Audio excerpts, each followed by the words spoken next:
18 horas. Notícias de Manaus, Amazonas, Brasil e do mundo. Agora na Mix. Legal, 6 horas 3 minutos em Manaus. Valeu você, boa noite. Boa noite, equipe, 18 horas. Boa noite, Karime Leão. Boa noite, Carlão. E muito boa noite pra você sintonizado aqui em 100,7. Obrigada pela sua companhia. Estamos juntos a partir de agora até às 7 da noite, aqui no 18 horas. Legal, para ficarmos ainda mais juntos, hein? Participe conosco no 18 horas. Ligue, mande uma mensagem de texto 994887592, valendo a sua participação, Karime. Exatamente, manda um WhatsApp pra gente. A gente quer saber o que você pensa a respeito dos assuntos abordados aqui pelo 18 horas. E pode ser sincero, né, Karime?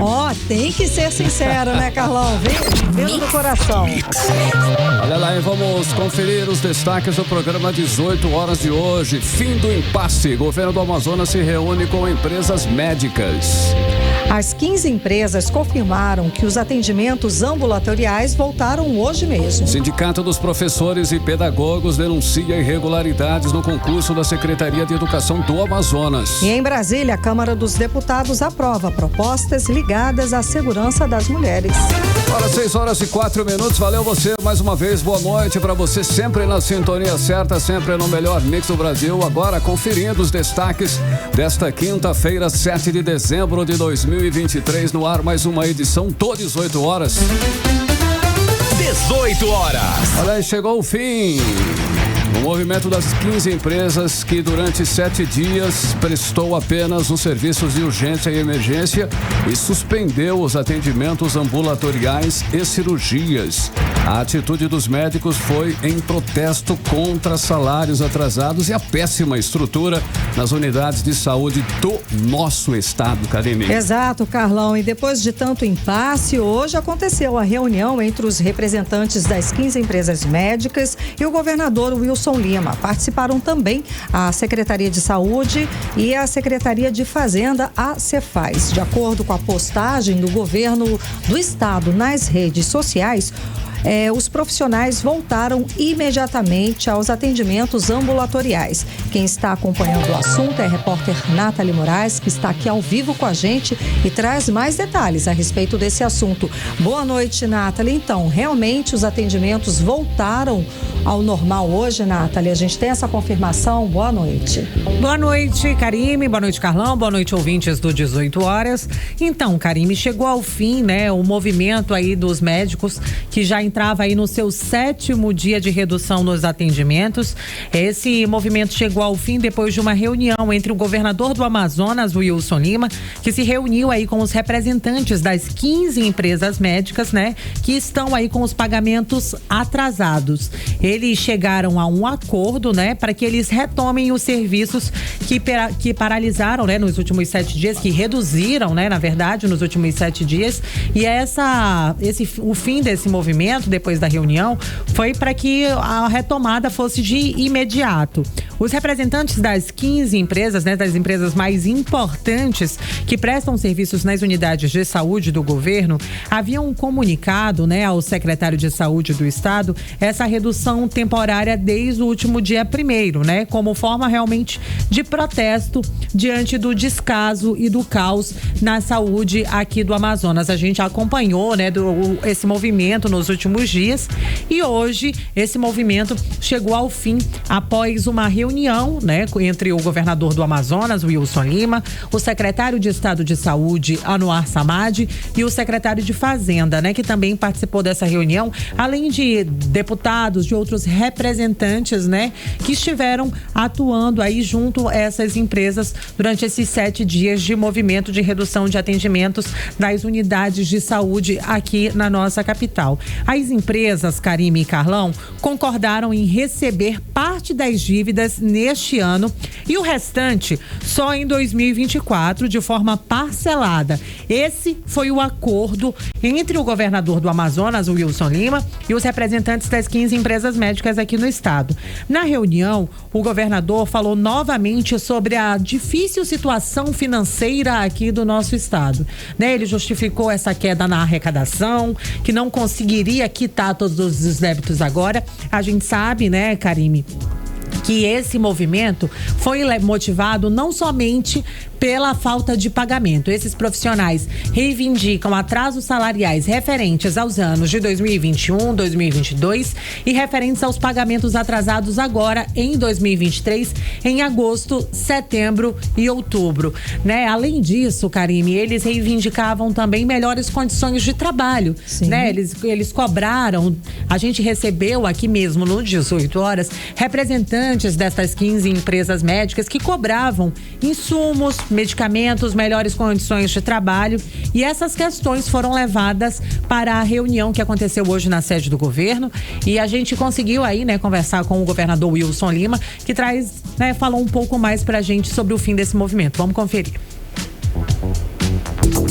O estado do Amazonas teve dificuldades nesse período de estiagem severa, isso comprometeu muito a arrecadação e algumas previsões que haviam sido feitas. A gente reuniu aqui com as cooperativas para estabelecer um cronograma de pagamento dessas empresas médicas para que esses profissionais possam receber esses salários. A gente fez uma data, né, estipulando o prazo de pagamento de cada mês, e aí o compromisso deles é retornarem imediatamente ao trabalho de acordo com a escala de cada profissional. Então a gente vai terminar o ano de 2023 com a tranquilidade de que a gente vai ter o atendimento nas nossas unidades de saúde. E aí eu quero fazer aqui um registro da intervenção da Comissão de Saúde da Assembleia Legislativa, da nossa equipe, Secretaria de Saúde, Secretaria de Fazenda, e da disposição de todo mundo para que a gente pudesse chegar a um consenso com relação às cooperativas médicas. 18 horas.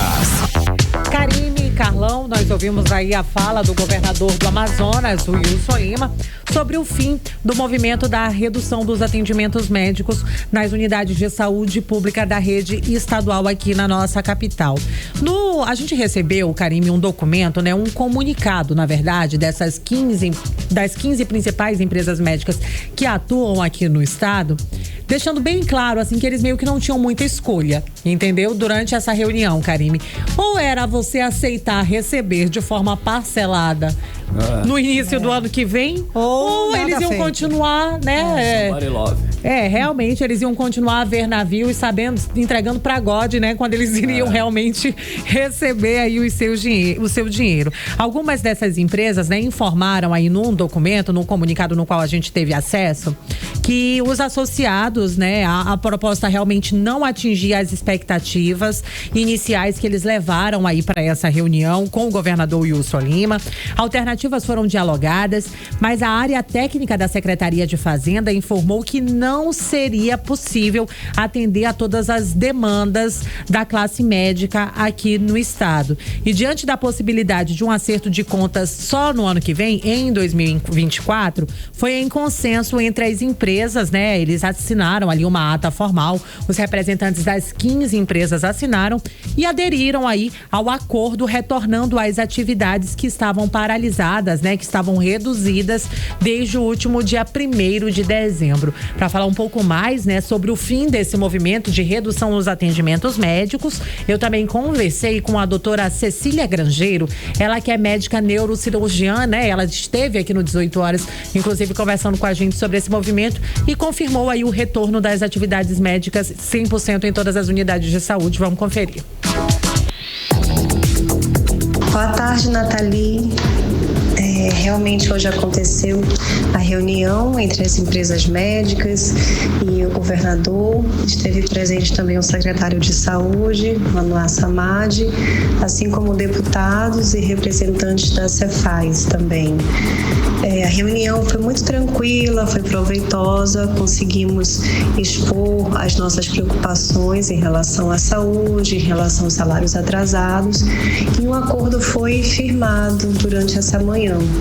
Então a mobilização realmente chegou ao fim, os serviços serão normalizados e estaremos aguardando para que tudo seja resolvido como foi acordado. Obrigada.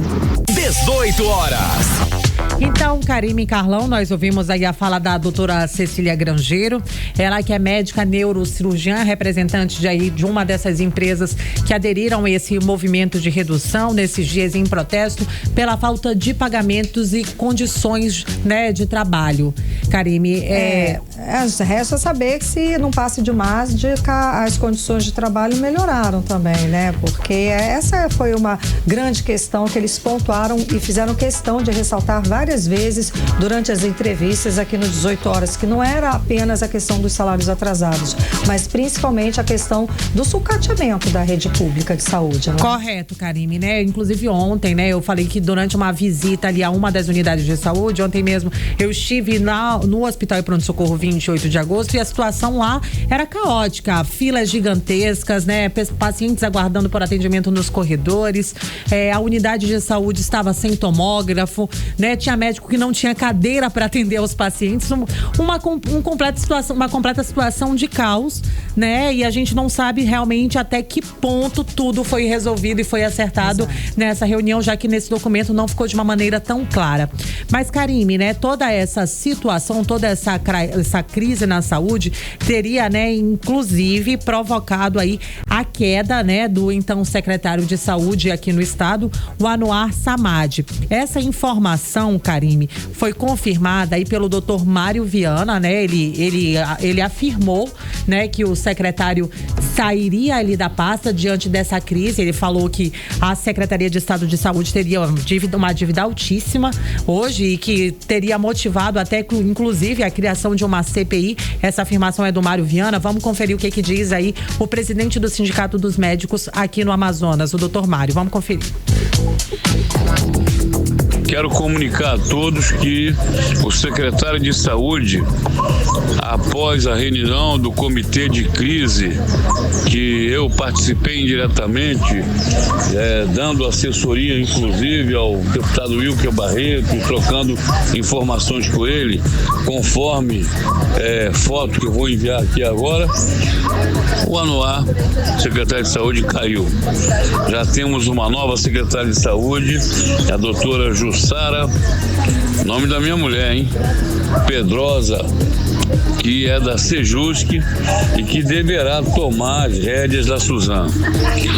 Tudo indica que há problemas de ordem de questões financeiras na Suzano e que poderá resultar até em CPI. 18 horas. Karime e Carlão, nós ouvimos aí a fala do Dr. Mário Viana, né? Ele que é diretor-presidente do Sindicato dos Médicos aqui no estado, né, Karime? Essa é uma informação extraoficial, né? Isso aí, exato. É porque todo esse movimento, a gente sabe que tanto o Dr. Mário Viana quanto outros médicos, outros até deputados, o Wilker Barreto, chegaram a pedir aí a exoneração do secretário de Saúde, Anwar Samad, por conta de todo esse colapso, por conta de toda essa situação. Mas a informação não é oficial, não foi confirmada. O doutor Mário Viana que se adiantou e para ele já foi exonerado, né? Ele mandou pra gente essa fala dizendo isso, né, Nath? Então, Karime, exatamente. Na última terça-feira, né, em meio a todo esse movimento e a redução, o Ministério Público e a Defensoria Pública, né, chegaram a notificar, né, recomendar às empresas médicas, essas 15 empresas, que retornassem de imediato os seus atendimentos, mas eles também recomendaram ao governo do Amazonas que fossem feitas algumas melhorias. Os órgãos de controle, Karime, eles realmente querem saber para onde está indo todo esse dinheiro, né? Foram mais de 5 bilhões destinados à saúde e a gente realmente acompanha toda essa situação e todo esse cenário de caos aqui na saúde do estado. Nós conversamos com a promotora Lissandra Xícharo, ela que é promotora de justiça especializada na defesa dos direitos humanos e a saúde pública, e ela realmente, né, falou sobre a situação do caos na saúde aqui no Amazonas. Ela que chegou a fazer algumas visitas a essas unidades e ela falou, essa não é uma situação única e exclusiva de problemas relacionados às empresas médicas, né? Até porque antes mesmo desse movimento de redução nos atendimentos médicos, a crise da saúde já existia, né? A gente já acompanhou aqui desde a época da crise lá dos cardiopatas, né? Antes da pandemia. Antes mesmo da pandemia, a gente já acompanhava toda essa crise da saúde no governo Wilson Lima. A gente já acompanhou aqui manifestações de enfermeiros, maqueiros, né? De auxiliares e técnicos de enfermagem. É realmente uma situação de caos relatada agora, inclusive, pela promotora de justiça, Luisandra Xícharo. Vamos conferir. Antes mesmo dessa suspensão temporária da paralisação, eles já estavam paralisados, porque estando dentro das unidades integralmente, na urgência e emergência, eles não estavam sendo capazes de exercer as atividades deles porque falta insumo, falta material, falta infraestrutura, a superlotação. Então, assim, a conta não cabe apenas a paralisação ou suspensão de serviços médicos, mas a falta de insumos básicos para abastecer a saúde. Nós tivemos conhecimento de que em algumas unidades está lá o médico, o corpo médico, está lá o cirurgião, está lá o anestesista, está lá toda a equipe, apostos, prontos para fazerem cirurgias. Mas as cirurgias foram suspensas porque falta insumo, material extracorpóreo, máquinas paralisadas de hemodinâmica. Então, assim, a conta não cabe só a paralisação das empresas médicas. 18 horas. Karime e Carlão, nós ouvimos aí a fala da promotora Luisandra Xícharo, ela que é promotora de justiça especializada na defesa dos direitos humanos e a saúde pública. Realmente, né, Karime?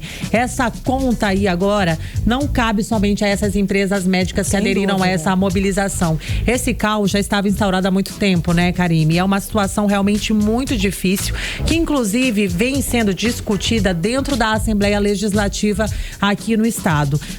Ao longo dessa semana, né, inclusive o deputado estadual Wilker Barreto chegou a levar ao Tribunal de Contas e a pedir ao Tribunal de Contas aqui do estado a criação do Comitê de Crise na Saúde para realmente investigar para onde está indo todo esse dinheiro que deveria estar sendo aplicado, né? E aí a gente conversou com ele para saber o que ele achou dessa reunião, né, de hoje. Será que realmente todos os problemas foram resolvidos? A gente ouviu aí do próprio governador Wilson Lima que eles apresentaram um cronograma de pagamentos para esses profissionais médicos, né? Que eles devem receber uma parte agora, o restante só em 2024, e eles vão receber as parcelas referentes aos anos de 2021 e 2022 parceladas em mais de 15 vezes, né? É uma situação porque, segundo o governador do estado, né? Segundo o governador do Amazonas e o secretário de Fazenda, não tem dinheiro para quitar essas dívidas na saúde. Né? Então, e aí, os outros problemas? A gente sabe que no Francisca Mendes não tem, a máquina de cateterismo está quebrada, tem gente morrendo na fila porque não consegue fazer o procedimento. Gente, não tem alimentação, os pacientes estão sem receber a refeição direito. A gente já está em dezembro. Como é que é? Arroz, feijão e macarrão. A gente já está em dezembro, se você sofreu um acidente de trânsito, não tem tomógrafo para você fazer uma tomografia no 28 de agosto, né? É uma situação lamentável. E aí, para falar um pouco mais sobre essa reunião, eu conversei aí com o deputado estadual Wilker Barreto. Vamos conferir. Olha, a reunião hoje dos representantes das cooperativas médicas com o governador amenizou a problemática da saúde, mas não é a solução do problema. Lembrando que antes dos médicos entrarem em greve, a saúde já estava comprometida por atraso de salários de terceirizados, falta de medicamento, suspensões de cirurgias, suspensões de hemodinâmica no Francisca Mendes. O secretário de Saúde não soube explicar na reunião do Comitê de Crise para onde foram os 5 bilhões de reais. A Assembleia Legislativa não pode se esquivar de cumprir o seu papel de fiscalizar. A reunião precisa ser mantida na próxima terça-feira. O governador precisa apresentar um plano de socorro da saúde. Aquela foto com os médicos na sede do governo não é uma foto para se sorrir, É uma foto de alerta que a saúde do Amazonas ainda continua doente. Beleza, eu acho importante resolver o médico. E o maqueiro, e o enfermeiro, e os serviços gerais, eles não são importantes, não? 18 horas. Karime e Carlão, nós ouvimos aí a fala do deputado estadual Wilker Barreto, reforçando, né, aí sobre a reunião e sobre a quitação das dívidas com os outros profissionais de saúde, né, Karime? Como a gente disse, essa crise aqui na saúde do estado agora chegou também aos médicos, né, que já estavam sofrendo, na verdade, em 2021, 2022, que tiveram esses débitos em aberto e agora estavam pelo menos há 4 meses sem receber os seus salários. Mas a gente tem também a situação de maqueiros que não recebem há 11 meses, são pessoas que sobrevivem com um salário mínimo, né, Karime? É uma situação preocupante. Ou seja, o colapso ainda está, né? O cenário ainda é de colapso. Amenizou, talvez, e nem tanto assim. Nem tanto, porque ele só apresentou ali um cronograma. Cronograma que aí a gente, e aí? Será que vai cumprir? É um cronograma. Né? Se está e devendo... ainda está sem esparadrapo. Olha aí, ainda está, no fim das contas, essa é a fala, Carlão. Se a gente chegar numa unidade de saúde, não tem esparadrapo. Não é? Nathalie Moraes, obrigada pelas informações. Nathalie. Obrigada, boa noite, Karime e Carlão ouvintes. Boa noite. Certo isso, né, Karime? Pois é, o que você falou, né? O cenário é esse, se precisar hoje, se você passar mal, vai ter médico lá te atendendo, mas e aí, vai ter esparadrapo? Remédio? Pois é, ok, o governo do Amazonas pelo menos sentou para conversar, acenou aí com a previsão para pagar esses salários, mas também só no ano que vem, tá? Só no dia 15 de janeiro do ano que vem é que vai ser feita uma nova reunião para que o governador apresente a data de pagamento dos meses de novembro e dezembro deste ano, tá? Mas já é uma previsão, tá? Agora, o que eu quero saber, o que a gente quer saber aqui, né, Carlão? Sim. É sobre a situação das unidades da saúde, que não tem equipamento, medicamentos, não tem um básico para atender a população com dignidade.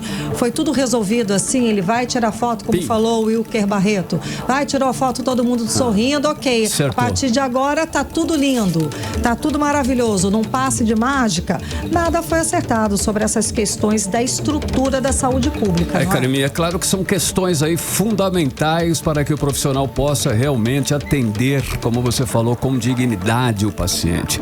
Por exemplo, como um pronto-socorro, que é o 28 de agosto, por exemplo, pode receber um acidentado sem um tomógrafo. Tem como. Sabemos que falta tudo na saúde do estado. E vamos lembrar aqui em que o governo deve salários também para as terceirizadas que contratam os enfermeiros, os auxiliares de enfermagem, os maqueiros, pessoas de limpeza, e empresa de segurança também entrou na dança. Está todo mundo com salário em aberto, está todo mundo sem receber e todo mundo trabalha também para todo o sistema da saúde, gente. Está um colapso, a crise continua. Ontem noticiamos aqui o protesto dos trabalhadores, como você falou, que fazem a vigilância das secretarias estaduais e órgãos públicos do Amazonas, cobrando o quê? Salários atrasados. Gente, falta dinheiro até para a alimentação dos pacientes. Como eu falei aqui, estão oferecendo só arroz, feijão e macarrão. Hoje recebemos a denúncia de que no Hospital João Lúcio, até às 2:30 da tarde, os pacientes estavam sem almoço. A central de medicamentos também está desabastecida, precisa de mais de 400 milhões de reais para voltar a atender a população. E aí? Dinheiro não falta, viu, Karime Leão? A gente sempre fala aqui, dinheiro tem. O Amazonas arrecadou 170 bilhões de reais nos últimos 5 anos e, segundo a Secretaria de Fazenda, já usou 5 bilhões de reais com a saúde do estado. E a pergunta que nós estamos fazendo aqui já há algum tempo: como a saúde chegou nesse ponto de colapsar novamente com tanto dinheiro à disposição? Não vimos nenhuma melhoria no sistema e sequer inaugurou um novo hospital, uma casinha, sei lá. Essa gestão não inaugurou hospital nenhum e conseguiu piorar tudo que existia. O governo não conseguiu entregar nenhuma nova obra. Na última sexta-feira, vou lembrar, pacientes e profissionais da Fundação Hemoan fizeram um protesto cobrando justamente a conclusão das obras e a entrega do Hospital do Sangue, que foi promessa do governador em 2019. Ou seja, essa gestão é marcada pelo completo descaso com a saúde pública, com o bem-estar do cidadão. Conseguiu deixar a saúde entrar em colapso, mesmo tendo mais de 5 bilhões de reais em caixa para gastar. Olha, tem mais irregularidade, infelizmente, do governo do estado do Amazonas. Escuta essa agora. O Sindicato dos Professores e Pedagogos de Manaus denuncia irregularidades no processo seletivo da Secretaria de Educação do Amazonas. Pode isso, Karine? Pois é, Carlão. O sindicato, inclusive, já formalizou a denúncia no Ministério Público do Amazonas e ainda, segundo eles, o processo discrimina quem já fez parte do quadro da Secretaria como trabalhador temporário. Vamos acompanhar mais detalhes agora com a Diné Araújo. O processo seletivo anunciado pela Secretaria de Educação do Estado vai ofertar 3.600 vagas para professores da rede pública do Amazonas. As inscrições, segundo o edital, começam no dia 26 de dezembro. Podem participar candidatos para o ensino regular, indígena, especial e para o sistema prisional. Os professores terão carga horária de 40 horas e poderão atuar nas escolas da rede estadual da capital e do interior no ano letivo de 2024. Só que o edital, de acordo com o Sindicato dos Professores e Pedagogos de Manaus, tem irregularidades como discriminação. É que quem já presta serviço como temporário na SEDUC ou quem já trabalhou na secretaria no último ano não pode participar do atual processo seletivo. Por esse motivo, a entidade sindical realizou na manhã de hoje um ato em frente ao Ministério Público do Amazonas. De acordo com o professor Antônio Luiz Souza, quem tem ou teve vínculo com a SEDUC pode se inscrever, mas vai compor uma lista de espera, ou seja, mesmo com qualificação e experiência, não será chamado de imediato. O edital é um bloqueio que tira todos os nossos direitos, tá? Começando pela inscrição. Alguém me pergunta, temos o direito de inscrição? Temos, mas ele me elimina, o governador me elimina todos os meus colegas por conta da cláusula, que ele diz que se eu tiver vínculo empregatício, eu estou desclassificado. Então significa que mesmo que eu tenha vínculo empregatício, eu posso inscrever? Posso, mas lá na frente tem uma outra cláusula, né? Mas na hora que eu me inscrevo, o edital é claro, automaticamente eu sou eliminado por eu ter vínculo empregatício. Fora, pessoal, né, que a situação do percentual de vagas também é um outro processo que nos elimina, tá? Porque a quantidade é muito baixa. O assessor jurídico do Asprom Sindical, Lambert Melo, diz que o edital fere a Constituição, que determina o princípio da igualdade de tratamento perante a lei. E, portanto, um concurso público, ele não pode ter cláusulas discriminatórias que prejudiquem a ampla concorrência. E nesse sentido, o Asprom Sindical está aqui, nesse protesto, apoiando essa luta desses professores que estão se sentindo prejudicados por conta desse edital discriminatório e que não pode continuar dessa maneira. O Asprom Sindical ainda aproveitou para denunciar a necessidade urgente de professores de matemática, química, física e educação especial para a rede pública de ensino. Odneia Araújo para o 18 horas. Você está ouvindo 18 horas. Agora em Manaus, 6 horas e 31 minutos. Vamos direto para Brasília conversar com o nosso correspondente, o jornalista Carlos Eduardo Matos. Cadu, bom te ver. Seja bem-vindo, Cadu. Então, vamos lá, Cadu. Fala, Cadu. 4 deputados do Amazonas votaram contra uma tentativa da bancada da bala de derrubar um decreto do presidente Lula, que restringe o uso de armas de fogo e o funcionamento de clubes de tiro. É isso mesmo, Cadu? Explica mais. Boa noite. É isso mesmo, Karime. Boa noite para você, minha querida. Boa noite, Carlão, meu querido. Boa noite, ouvintes do programa 18 horas, a todos que nos acompanham ao vivo. Karime, a bancada da bala tá sofrendo essa derrota até agora, viu? Tem neguinho em bar tomando todas aí, sofrendo amargando essa derrota. Por apenas 3 votos, Karime, 3 votos. Não foi aprovada a urgência de votação de um decreto, de um projeto de decreto legislativo, né? É o nome que se dá a essa proposta proposta que torna, para tentar, né, tornar sem efeito o decreto do presidente Lula que mudou as regras de acesso a armas de fogo por civis, apertou as regras para os CACs, né, que são os colecionadores, atiradores esportivos, caçadores, e também fechou o cerco contra os clubes e as escolas de tiro. Na época, Karine, esse decreto do presidente Lula foi logo no primeiro semestre ali, ele foi chamado de revogaço, porque literalmente fechou a torneira para o setor armamentista do país e estabeleceu regras mais duras para quem usa armas, né? Quem tem arma em casa, quem é porte, que usa de forma esportiva, enfim. Até hoje a polêmica é grande. Ontem na Câmara, a bancada da bala fez um barulho no plenário, fez um movimento, um deputado conversando com o outro, para tentar aprovar a urgência de votação desse PDL, né? Que é o Projeto de Decreto Legislativo. Por quê, Karine? O acordo com o presidente Arthur Lira era de que, se a urgência de votação fosse aprovada ontem, o projeto em si já seria votado em seguida. Essa tentativa, essa votação da urgência seria uma espécie de termômetro. Só que aí, por essa ninguém esperava, por apenas 3 votos, a bancada da bala sofreu essa dura derrota. Não foi uma vitória do governo, importante ressaltar. Na verdade, foi sorte, né? Não dá pra gente dizer que o governo Lula se saiu bem nessa, quase perdeu essa batalha.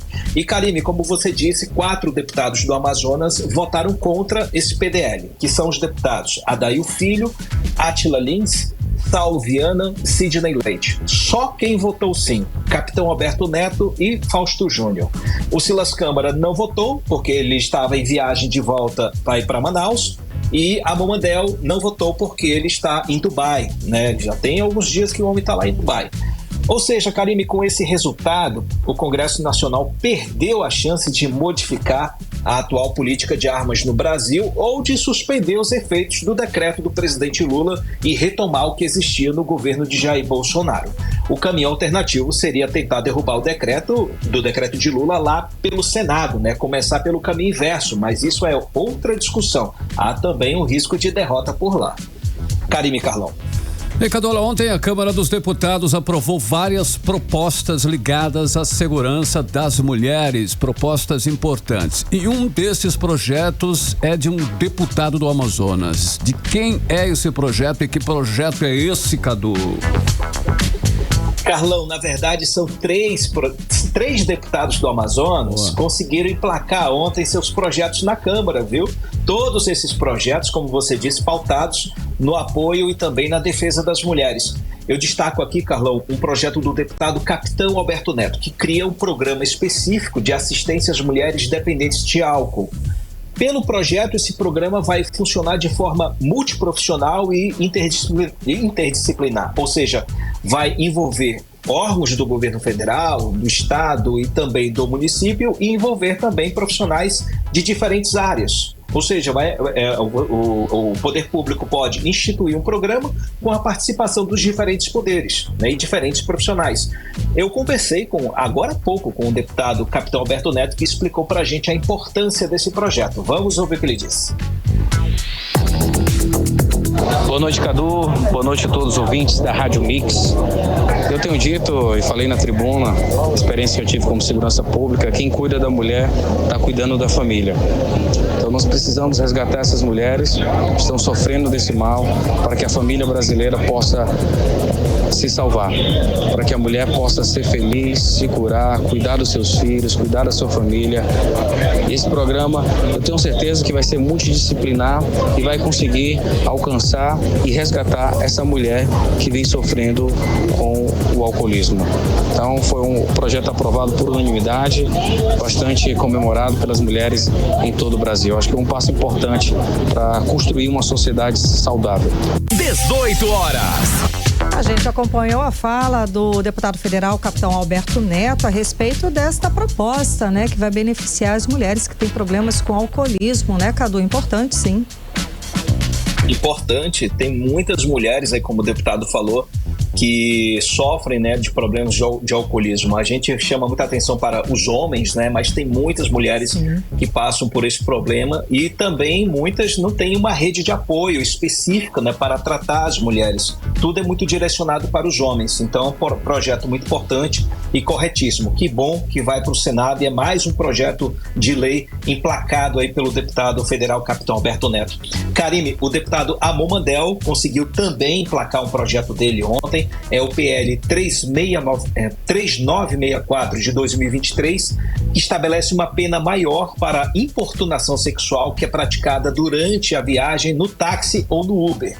O deputado, esse projeto aí, já ouvimos falar muitos casos, né, de durante a viagem, perdão, o motorista ele comete algum tipo de assédio, né, moral ou até sexual contra uma mulher, e aí esse caso vai parar na polícia. Então o deputado Amon Mandel ele cria esse dispositivo no sentido de aumentar a pena, de ser mais rígido com relação a esse tipo de prática. E o deputado federal Adail Filho conseguiu que fosse aprovado no plenário, Karime, o primeiro projeto de lei dele.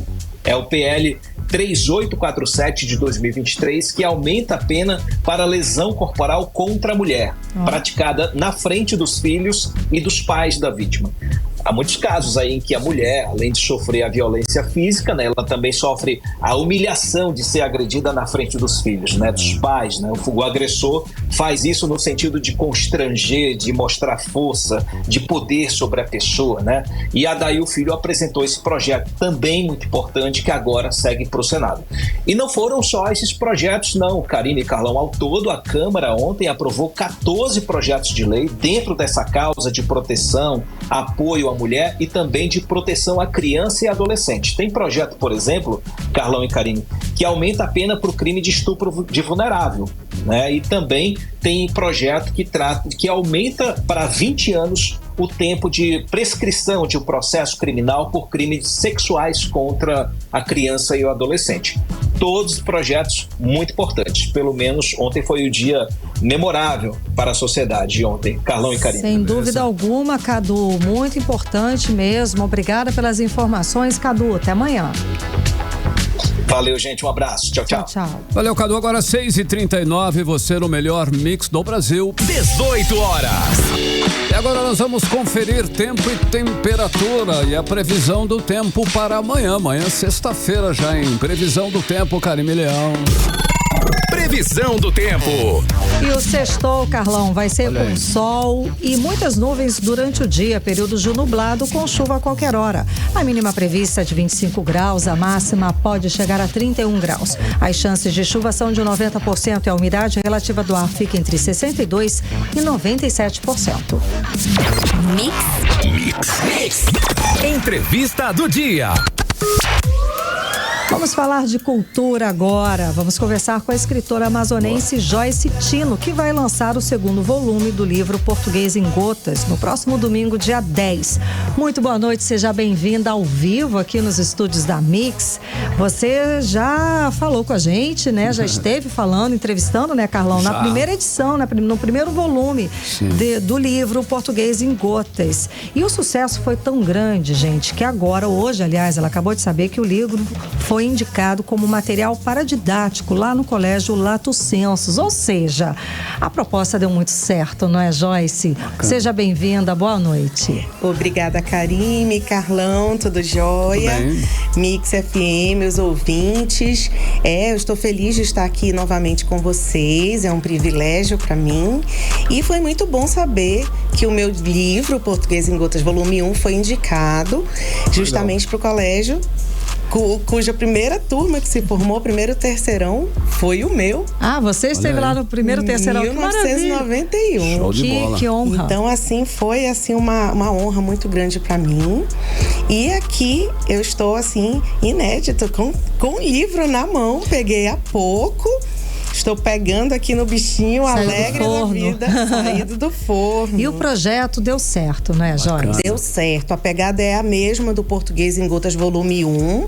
O volume 2, ele é inédito, porque ele tem 250 verbetes totalmente inéditos, né? Não é uma nova edição, mas sim um volume novo. E é assim, é uma ilustração e uma gota. Joyce, o que são essas gotas? As gotas são dicas rápidas de língua portuguesa, com um vocabulário muito fluido, muito divertido, mas, gente, sempre muito bem embasado com fontes fidedignas.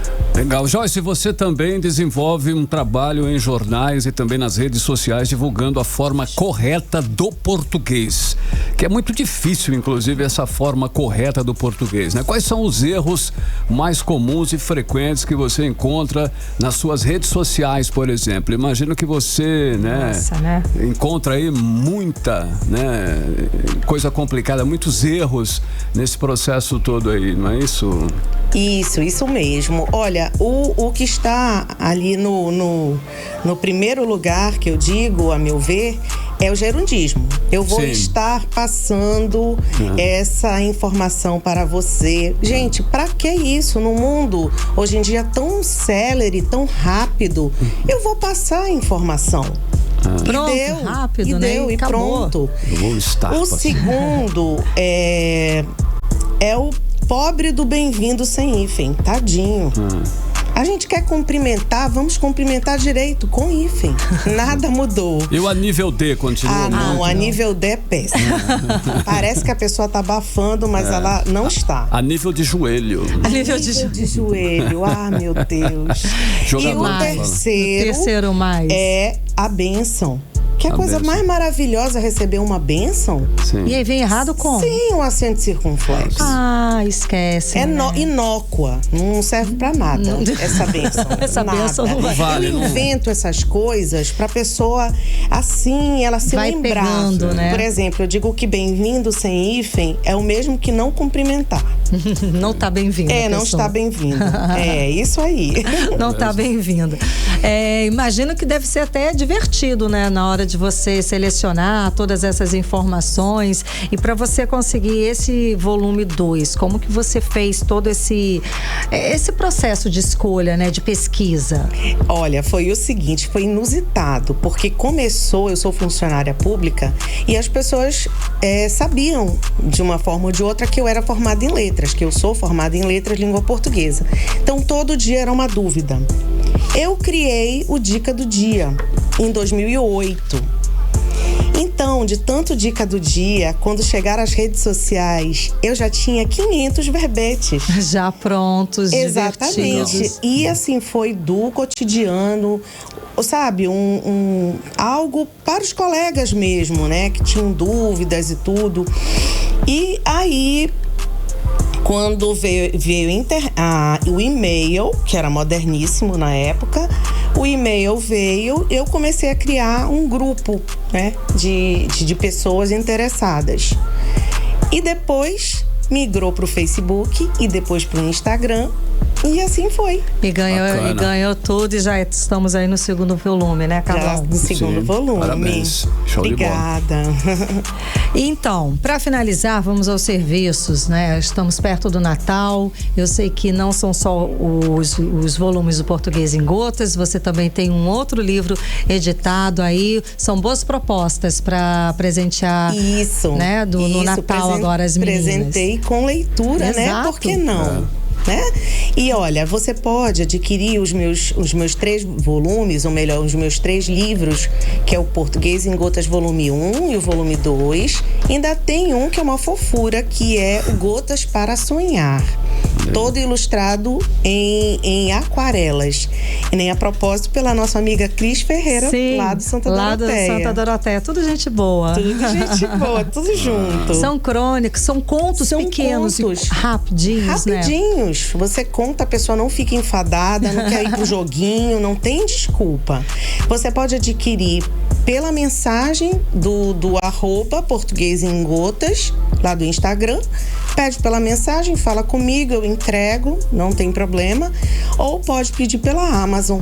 Também está na Amazon. Isso, os Maravilha. três. Joyce, muitíssimo obrigada pela sua presença. Sucesso sempre. Obrigada. Muito obrigada. Aqui a carinha, para quem nos acompanha no YouTube, a carinha do segundo volume do Português em Gotas.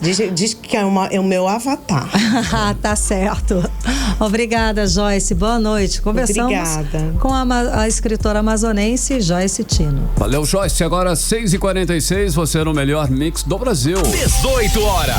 Olha, o reitor da Universidade do Estado do Amazonas, que é a UEA, André Zogaíbe, anunciou que pretende criar uma nova lei de cotas para que prevaleça o interesse de resolver as discrepâncias que acontecem no país, cara. Pois é, Carlão, a decisão acontece depois que o Supremo Tribunal Federal confirmou a validade do sistema de cotas e entrada em universidades públicas brasileiras, garantindo ainda o reconhecimento das cotas sociais, regionais e para os percentuais aí das vagas. E o repórter André Meirelles está acompanhando esse assunto, está aqui ao vivo com a gente, traz mais detalhes. Então, André, o reitor pretende, o que o reitor pretendeu com o anúncio, como é que vai ficar tudo? Muito boa noite, Karime e Carlão. Boa noite a você que nos acompanha ao vivo aqui na 100.7. Olha, durante a divulgação dos resultados do vestibular e sistema de ingresso seriado que aconteceu no bairro Flores, na zona centro-sul de Manaus hoje, o reitor da UEA, que é a Universidade do Estado do Amazonas, o professor André Zogaíbe, afirmou que será refeita a lei de cotas para estudantes de ensino médio da rede pública de ensino aqui no estado do Amazonas por meio de um novo projeto de lei. Segundo o reitor, a cota social e regional foi reconhecida pelo Supremo Tribunal Federal em um percentual diferente do anterior, mas ainda proporcionando a possibilidade de alunos do interior do estado, Ao falar sobre a lista também de novos alunos que foram aprovados pela UEA hoje, o reitor alegou que este é um resultado gratificante para a universidade, já que o número de vagas foi ampliado tanto aqui para a capital também como para o interior do estado. Vamos ouvir a fala do reitor André Zogaíbe. A decisão do Supremo Tribunal Federal foi uma decisão que realmente repercutiu em todo o território nacional. Mas o voto final é um voto que de alguma forma até prevaleceu o interesse de resolver essas dissonâncias, essas discrepâncias que acontecem no nosso país. Então, nesse sentido, nós vamos refazer a lei de cotas, vamos criar uma nova lei de cotas, ainda assim privilegiando o interior do estado do Amazonas e os alunos da escola pública, porque isso foi reconhecido, a cota social e regional, ela foi reconhecida pelo Supremo Tribunal Federal. Não no percentual que estava antes, claro, mas isso nos deixa ainda um alento grande de poder fazer algo pensado em conjunto com o governo do estado do Amazonas e com a Assembleia Legislativa, para que a gente possa aí unir esforços para ainda formar mais interiorandos e alunos de escola pública, visando o desenvolvimento do estado por meio da educação. 18 horas. Então, Karime e Carlão, a gente ouviu aí a fala do reitor da UEA, André Zogaíbe, que estava falando aí hoje durante a divulgação da lista dos aprovados no vestibular 2023, que é o acesso 2024, e também do sistema ingresso seriado, que é o SIS, Inclusive, as listas com os nomes dos aprovados estão disponíveis na sede da reitoria da UEA, que fica ali na Avenida Djalma Batista, em Flores, na zona centro-sul de Manaus. Olha, inclusive, para quem ainda não sabe do resultado, também pode consultar pelo site da UEA, que é uea.com.br. Basta, para ter acesso aí ao resultado do site, basta o candidato informar a CPF e senha cadastrada aí durante a inscrição, Karime Carlão. Obrigada pelas informações, André Meirelles. Que bom, temos cota sim para os alunos aqui do estado. Valeu pelas informações. Isso é bom. Valeu, André. 6h50, você no melhor mix do Brasil. 18 horas. E vamos para os bastidores da política local, da política amazonense, com Cíntia Blink. Cíntia, boa noite, Cíntia. Então, o deputado federal Amon Mandel, ele abriu fogo contra o Wilson Lima por causa aí de toda essa questão do colapso da saúde pública aqui do Amazonas. Conta mais pra gente, o que ele falou? Boa noite, Karime, boa noite, Carlão e todo mundo que tá com a gente na 100.7. Pois é, ele fez aí um vídeo em que ele fala, abrindo aspas, não dá mais pra gente ver, aparentemente o governo tem recurso para pagar artista de renome nacional da Expo Agro e não tem recurso para pagar materiais básicos, os insumos, a manutenção dos equipamentos para a saúde do nosso estado. Enfim, por que eu tô trazendo isso aqui? Talvez você já tenha até visto esse vídeo rolando por aí, porque ele postou na terça-feira. Mas a gente precisa olhar para 2024, que é o ano que a gente está há um tempo, como eu venho falando, né? E a Momandel, ele estava até esse momento sem fazer nenhum tipo de, pelo menos não muito notadamente, nenhum tipo de crítica ao governo Wilson Lima. E ele estava sendo cobrado por isso. A gente vê o governador Wilson Lima abraçando a candidatura, que é candidato a candidato, porque ninguém é oficialmente candidato ainda, mas a gente vê sinais, os sinais estão aí, de que o presidente da Assembleia, deputado Roberto Cidade, virá candidato a prefeito. E a Momandel pontua super bem aí nas pesquisas, até vou falar sobre isso daqui a pouco, porque eu saio pesquisa nova. E a gente vê, então, a Momandel se posicionando contra, fazendo uma crítica ao governador Wilson Lima, que já abraça um candidato.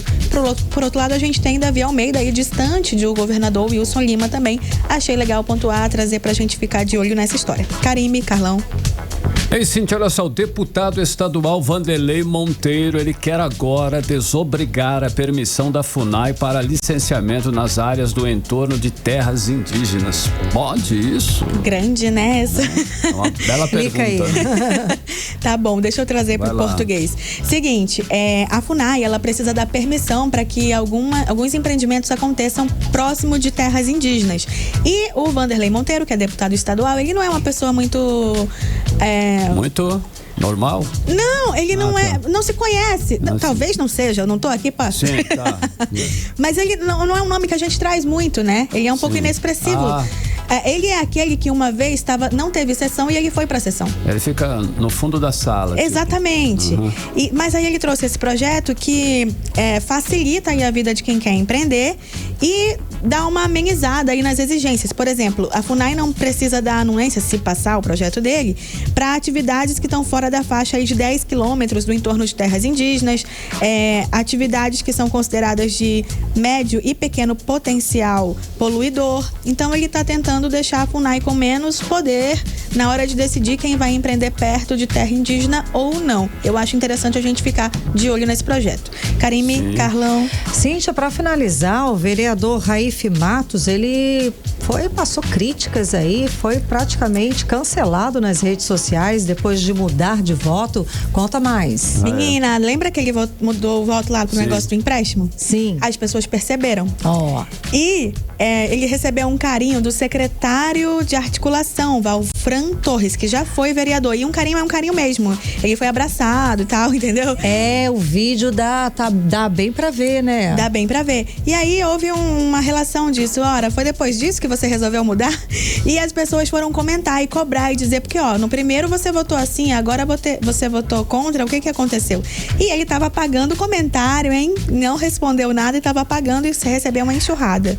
Deixa eu só contar que saiu uma pesquisa agorinha, que é uma pesquisa do Projeto ATV A Crítica, e nela Davi Almeida aparece em primeiro lugar com 35,12, a Momandel com 28,43, terceiro lugar vai para Coronel Menezes com 7,72, uma distância boa aí, né? Do Coronel Menezes para o segundo lugar, mas entre Amon e Davi ficou bem próximo.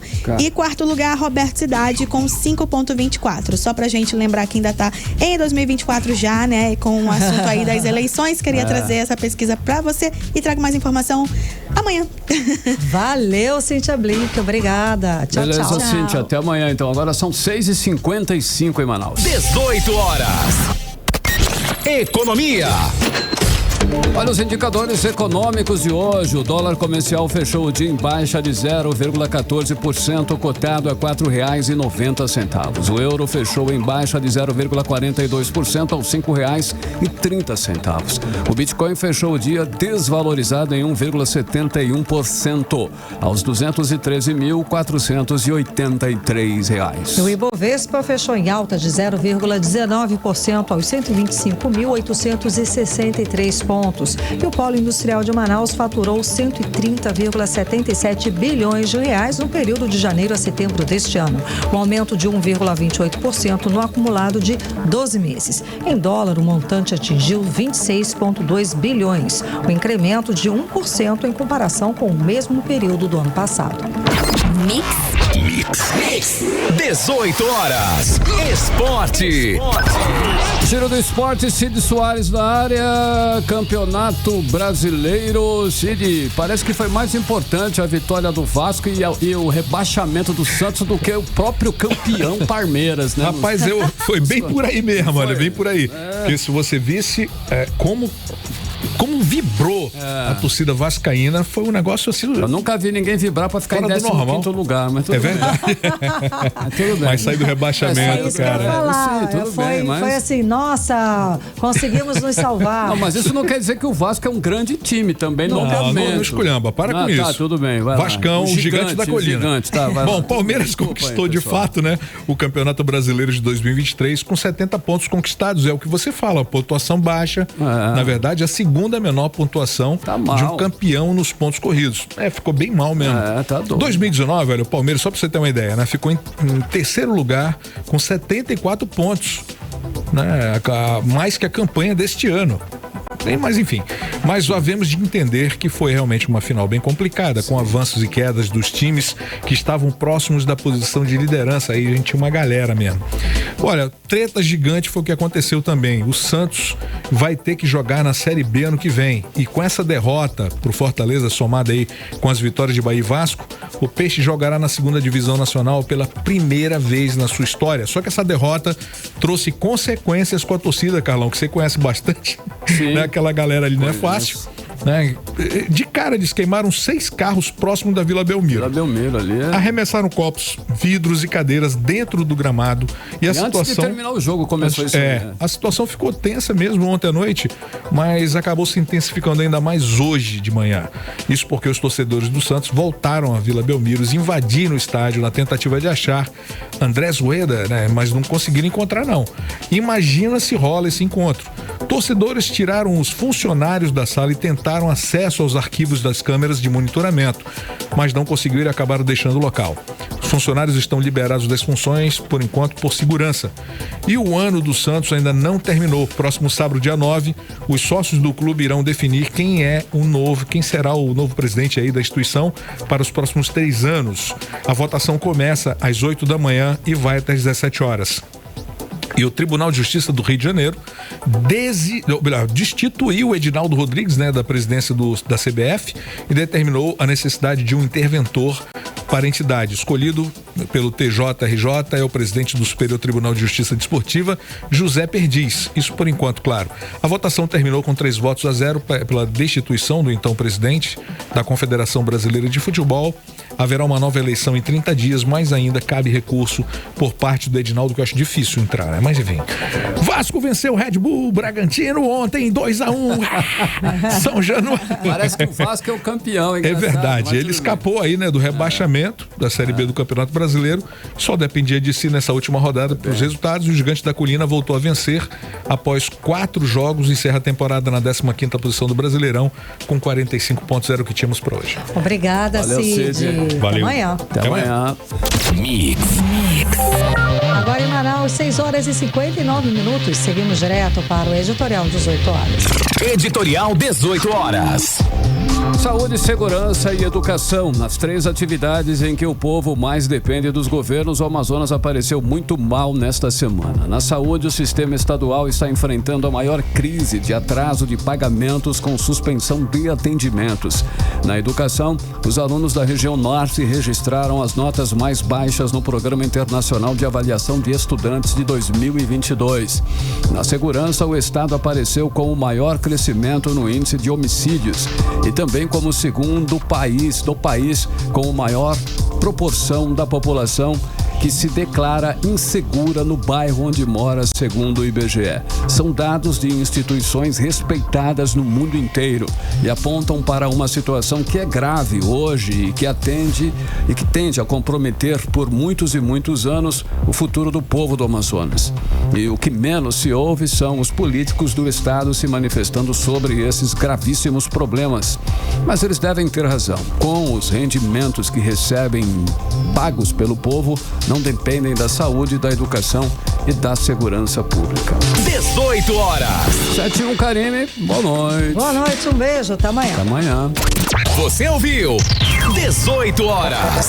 As notícias do Brasil e do mundo. De volta amanhã.